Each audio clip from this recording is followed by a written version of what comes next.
Well, good morning. This week, for the sermon coming up this Sunday, we're going to be in 2 Corinthians 10, 1 through 6.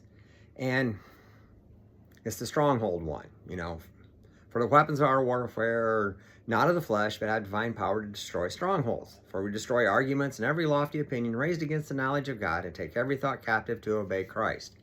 And in the context, we usually and almost always assume that a stronghold is a negative thing, that it's an evil thing. And in this context, it is. Think of a stronghold as like a castle, and from that castle, that long-held belief, that long-held just habit, lifestyle that we have, we get the same thing. We get the same battles over and over again. But do you know that there's divine strongholds in us as well? And those can be nurtured, and those can be grown, and those can be reinforced and built up. Things like prayer, things like worship, things like being in the Word, being obedient to Christ, sharing our faith.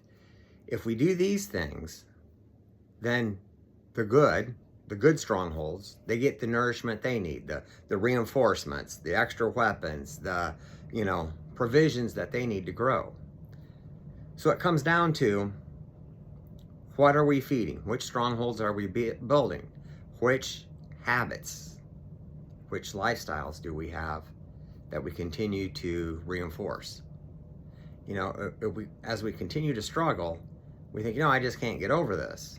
Well, are we continuing to feed those negative strongholds? Are we continuing to build them up? See, it just comes down to a simple question. What are you building? Are you putting your time, effort, your treasure, your talent, all that you have into the Word of God, into following God, into worship, into prayer, into obedience? Or are you putting all your time, talent, treasure, and effort into feeding the flesh? See, because the flesh is against the spirit, and the spirit is against the flesh. And we have to make the conscious choice to say, you know what? Enough's enough. I'm tired of the evil in my life, those negative thoughts always winning. Have you had enough yet to start feeding the good? We'll dig into it a lot more this Sunday. We'll see you guys then.